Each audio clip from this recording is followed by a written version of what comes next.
Hey guys, welcome back. It's Lucid. We've got a turn downloading here for Champions Arena. It's turn 17. Looks like I will be the first one to see it. It just rolled. We have a message from Pelagia. Well, I was hoping for another turn or two out of the Kraken. Was always planning on holding him back to recover his affliction soon, and to see when the big guy like the Colossus starts coming out. Now time to take as many priests as I can to get him back. With my current gear setup, I didn't think I would have been able to consistently, or maybe not at all, beat the Colossus anyways. Without getting crippled in the arena round, in this arena round, I do think I would have won against Helheim though. I changed the script to cast Swarm first, hopefully to stop this sort of rush attack. Unfortunately, Helheim got into melee before Swarm was cast anyways. Not sure if my old script was Ironskin first. Not sure if my old script of Ironskin first would have been better here or not. Just needed to get one hit on him, but couldn't get lucky with the rolls with that -4 attack. Yeah. One thing I didn't realize, but they mentioned in the game chat afterwards, was that he didn't actually, because he had cast Swarm first, so it seemed really good, because it surrounded him, and I was like, oh, he's going to get harassed down, probably kill him. But he got into melee before Swarm was cast, and what that meant was that the Kraken was attacking instead of finishing his script. And the Kraken really wanted Quicken Self. Like, I think if the Kraken got Quicken Self off, it was over. But I'm not 100% sure how that interacts with Crippled. Anyway, that's a message from Pelagia, and we'll start with the battle with Pelagia and Niflheim. So he's got this guy here to cast Swarm. He's diseased, so that's a great candidate.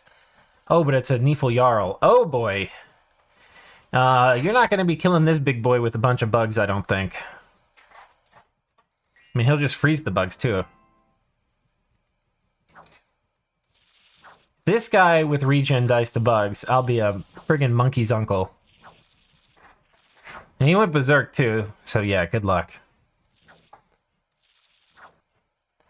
I mean, this is a pretty reasonable thing. He easily could have killed a commander or two, but Nifl Jarl, I don't think so. All right, Niflheim with the point on the board. Excellent. Next up, we have Theridos. Theridos not really wanting to commit much. I'm not really sure what the Theridos game plan is, I'll be honest. They haven't really sent in much. I don't know what it is. Here we've got Son of a Squid Killer. Son of Squid Killer, the Van Jarl. That's funny. I guess he's claiming some familial relations to that Hagadrot. Or however you say it. I know Hagadrot's the cap only. I'm not sure what that one was. By the way, the cap onlys are really good for Helheim in the arena. And definitely some of the later fights will probably want to use them because they have a more powerful mirror image with the glamour. So, yeah. Anyway, not surprisingly, the Van Jarl wins. Next up, we have Hinnom and Helheim. Okay, I think we know how this goes. We'll fast forward this. Just a commander. These are the kind of easy fights that Pelagia was hoping to get. So 2 more points for Helheim. Helheim's been running the table. We have Ashdod and Arcocephale. Ooh, great Sword of Sharpness, but they have run into an add-on with a Halberd of Might and a Burning Pearl. And he casts Twist Fate. Okay. I think maybe Blessing would be good here, too. Oh, and just yeets him. Yeah, didn't even get hit. He got the first... Didn't even get swung at. He got the first hit here. So, yeah, he just deleted this dude. And the damage roll, 53? Oh my god. Attack roll of 37 versus defense roll. Okay, he got a pretty good attack roll, but I think he was going to hit more times than not. All right, Ashdod putting points on the board. Wait. How did... Oh, this is a different Arco. I was like, how did he go again? It's a different flag. All right, Arco coming in with this guy. He's got a Wand of Wildfire. He had won this, I think, from... Wait, did he... Actually, I'm not sure. Oh, well, he's going to be casting Fireball, I think.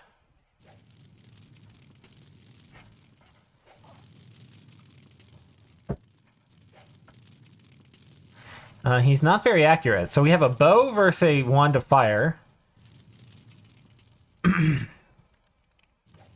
This is peak Dominions right here. This is why these kind of retail evocations can be bad, by the way. Like, this only is costing him 5 fatigue. Imagine if this was costing him, like, 20 fatigue. He's on fire and keep distance. I think this is gonna go on for literally for forever. Because this guy with fire and keep distance, I don't think, even though he's run out of ammo, is gonna close. Okay, he finally gets hit. And this guy is never gonna run out of ammo. I think that's like a... Yeah. That was actually kind of funny. Alright. Wand of Wildfire, probably the... I don't even know if it would have killed the commander, because the commander would have run in. This is probably literally the only thing it would have killed. Next up, we have Sarumatia coming in. Have they hit Enchantment 5? This is what everybody wants to know. And by everybody, I mean mostly me. Oh, you know what I realized he can do? This is one of his heroes, but what he can do is he can send these guys in their first form to the arena with Twiceborn, and then when they die, boop, they pop back. I think that works. And then he'll get the undead form. Seems like a reasonable thing to do. Okay. Raise skeletons. So this guy's doing bark skin. This guy's a thug. I mean, at best, he can kill 3 a turn, right? And she's going to make 3 a turn. And every once in a while, he'll miss. So it's almost guaranteed that these things... Oh, unless he can bless. Does he have Berserk? Okay, he does. So he's Berserk. Yeah, but he's at most... I mean, he has really high attack. Oh my god. Almost 30 attack skill. But even still, he can still only kill 3 a turn. And he gets fatigued out because of the really high Berserk. This Berserk's going to give you 4 fatigue a round, on top of 5 encumbrance. Yeah, he only takes... It's probably like round 10, yeah. It only takes 10 rounds for him to fatigue out. Even less because of the spells.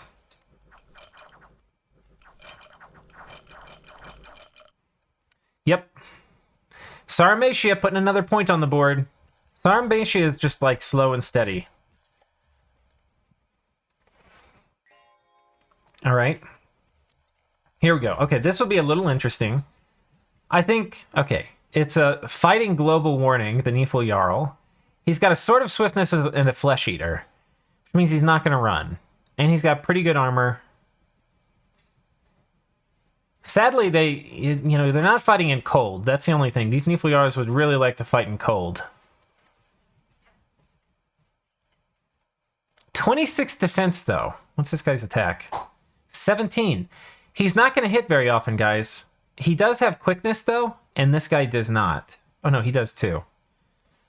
I actually don't know which way this goes. I think this could go either way. I think it depends on the RNG. Because this guy's going to have a really hard time getting hit.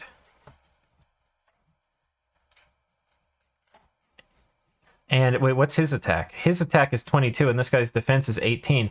Meanwhile, he's going to hit most every time. I think this guy wins, actually. I think it's probably like 60% this guy wins and 40% this guy wins. But it's hard to say. Watch him just walk up and immediately kill him.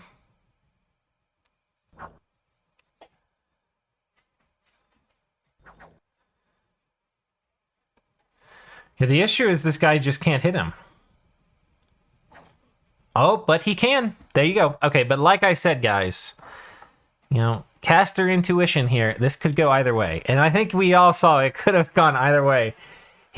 What's interesting about this is that, wait, where's the Niflheim battle? Oh, here. What's interesting about this is that he didn't pop Glamour before the end. Well, I guess that makes sense, because I think on the turn you pop Glamour, I think you also give damage. Mist Form wouldn't have been horrible here, because I think it would have reduced one of those hits to 1 point. The other thing that's really good on these high defense builds is Twist Fate.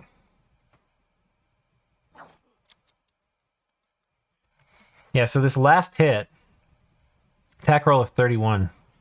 It's a pretty high roll. But, I mean, you keep hitting with quickness and 3 different attacks.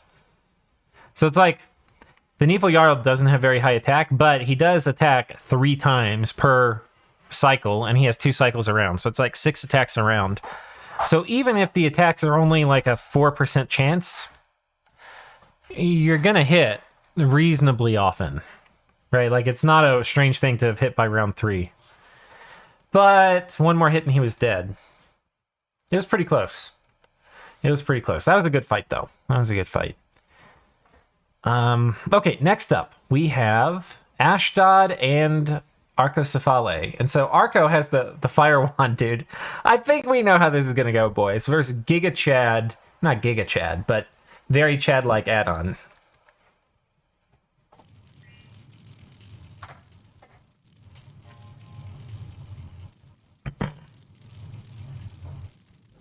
Yeah. No surprises there. Next up, we have Nifelheim and Pangea. Okay, and this guy is basically just strong enough to kill commanders. But, okay. He was very eager to die. He ran in very quickly to his death. I forgot these are race centaurs. Casual 96 movement speed, but no weapon. Oh my god. Okay. Next up. Tirnanog and Atlantis. Oh boy. Okay, we have not seen either of these contestants yet. Tirnanog has a copper plate. Very good item in this format. Atlantis, though, has 15 shock resistance. That's going to be enough to mostly negate the copper plate. And a big freaking great sword of sharpness. Now, Atlantis gets really high natural protection. It's usually not worth it to cast Iron Skin. It's cold resistance 20. I wonder what he does. Okay, Quicken Self, totally worth it. Now, he only has one attack, though. That's the only kind of bad thing here. And then he's running in. Now, he's a prophet. So he's blessed. Okay. So this is a reasonably high commitment, you know, because you don't have that many prophets. And he's able to put better gear on him because he's a prophet. Otherwise, he would have to fill up one of these slots with a bottle of holy water if he only wanted to have a, you know, one script, like a one-turn buff cycle. He has Fate Weaving, and he has Lucky. So he's going to negate the enemy's luck if they have it, which I don't think they do. But this guy, yeah. I think 22 defense is pretty high, but this guy's got 24 attack. I think this can only go one way, with the Atlantis King winning.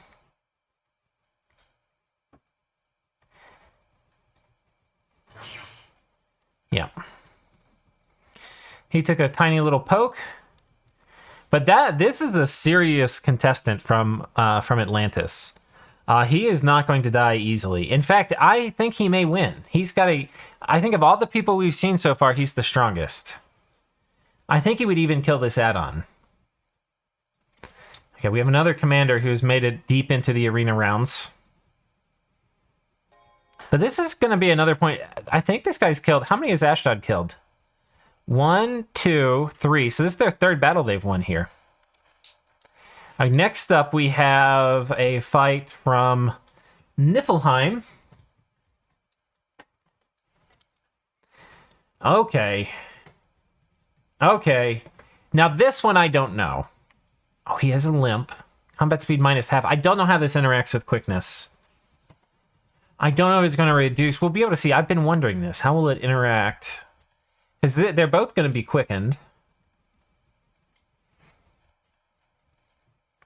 I think this guy having luck, well, he's doing 33 and 37 damage, and it's going to be more once he goes berserk. But this guy's going to have, he's only going to take like 8 or 9 damage a pop. He's going to regen some of it.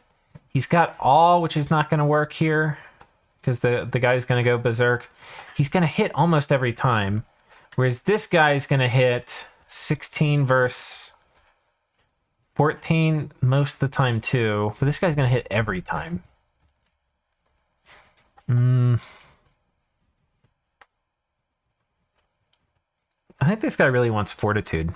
If this guy had Fortitude, I would be like, of course he's going to win. And by Fortitude, I mean like Temper Flesh. He's got Lucky. I don't know, guys. I don't know. I think a lot of this is going to matter on the quicken self, whether that works. So they both hit at the same time. If this guy hits well before this guy does, then that's going to mean that... Oh, he may just kill him on the next hit. Then that's going to mean that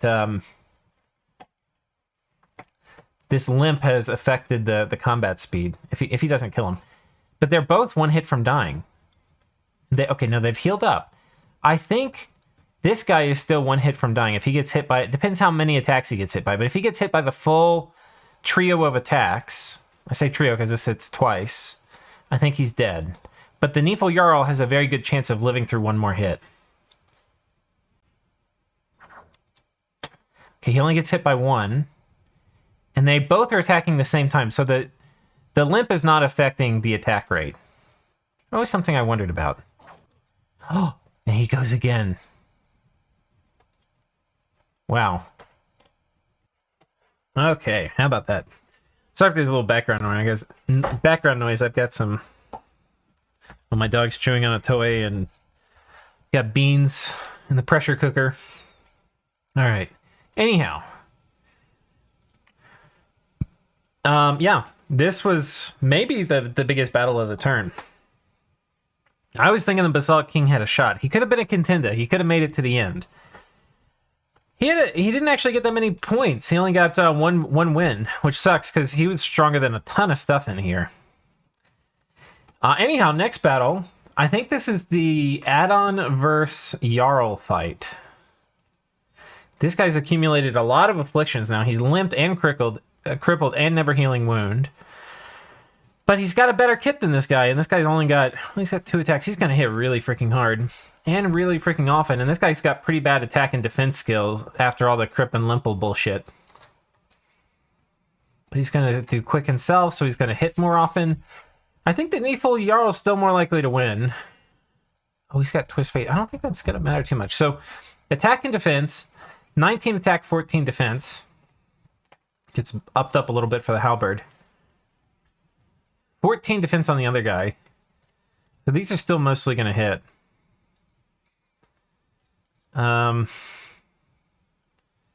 He's going to get hit most every time. I think what's going to happen, here's my prediction, guys. This guy's going to run in. He's going to almost kill the Niflheim Jarl. And this guy's going to injure him. And then the second round, this guy's going to hit first and win.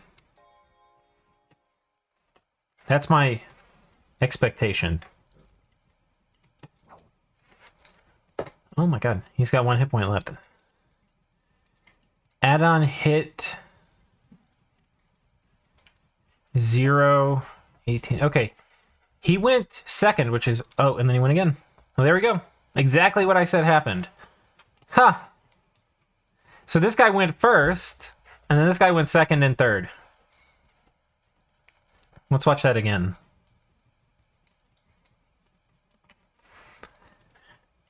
Let me turn this on. I probably should have the detailed thing on every time.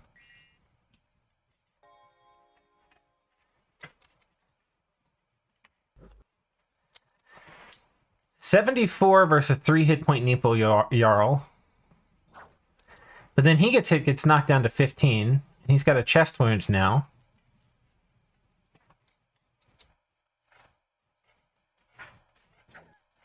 And then he yeets him.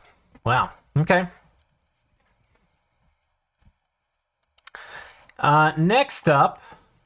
Oh my goodness. Okay. Well, we know what's going to happen, sort of, right? This guy's quickened.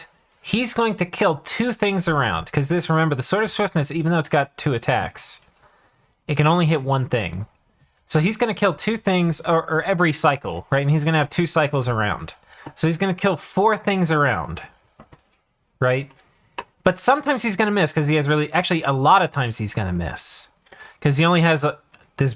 When he goes Berserk, this will go up a bit. But he's going to have not very good attack skill. It's going to be 13... We'll let him get buffed up.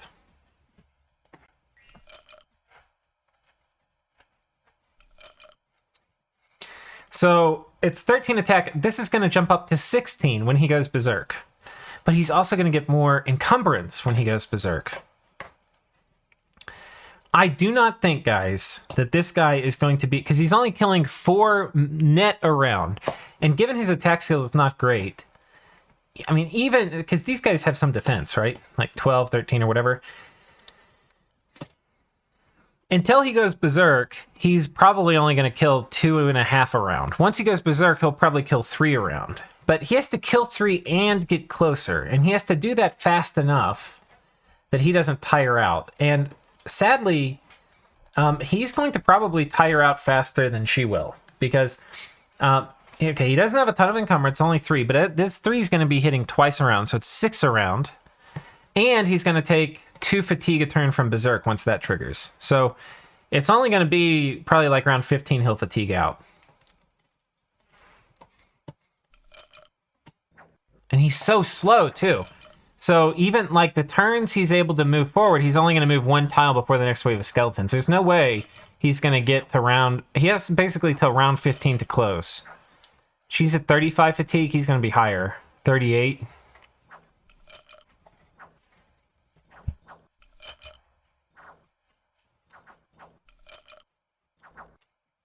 Oh, she only got 1 skeleton. Oh, she's off script. She didn't do raise skeleton. She did animate skeleton.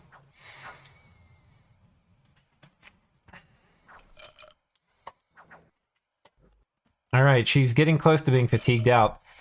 He's getting closer, though. He's 80 fatigue. But, okay, the other side of the equation we didn't talk about is how is she going to kill him? The question is, will this guy die when surrounded by enough skeletons? And I think the answer is yes. They're not going. The skeletons aren't going to fatigue out from the cold aura. Right, he's fatigued out now. I think she's close. Yeah. And he's not gonna... He doesn't have enough protection to out-regen. Yeah, he's about to die. There we have it, boys. The Kraken is gone. And in its place, Sarumatia wins. I was telling you, I think she's gonna... I think this is a strong strategy from Sarumatia. This is one of... If I went to the arena, I would have done something really similar. So I'm glad I didn't play in this round, because we get to... It would be boring to have the same strat. But yeah, so Sarumatia only had to win 2 fights. They fought against Asphodel, and they killed this apostatic warrior. And then they won here. So, let's see what they got as a reward. The Hell Sword, that's actually really good for this. It's a 2-handed, life-draining, berserking sword that does a ton of damage. And I think it may be armor-piercing too. I can't remember. Maybe it's not armor piercing, but it also gives you a bit of fire resistance. That is really good for the arena. On Sarumatia, what would you put it on? I think for Sarumatia, you would put it on... I mean, you could put it on... I think you put it on just like a warrior sorceress 1 turn if you want to. Maybe if there's a turn you want to get like afflictions off your god. Or maybe you just sell it. Maybe you just sell it. You definitely don't want anything that can make your god berserk, because the god is a caster. So, yeah, I bet you I think you sell it. But, I mean, it would be good. It would be pretty good on these guys. The only thing is the berserk part does not trigger on ranged units. I mean, not ranged, on mounted units. The idea is I think you can't make your horse go berserk, right? Something like that. So... the exception to that is if you have an item that is gone berserk, like the Berserker Pelt, that will work on mounted units. But things that give you the Berserker, where you have to be hit for it to trigger, those do not work on mounted, I believe. But that is exciting, boys. That is very exciting. Sarumatia pulling in a W. And I believe this will probably put them... the scoreboard hasn't been updated yet, but I think this might put them pretty close to position 2. Pretty close. I think Helheim was position 2, but I think this is going to put Sarumatia right up there tying with them. All right, hope y'all are enjoying the series so far. Tune in next time to see the next round. We'll see y'all then.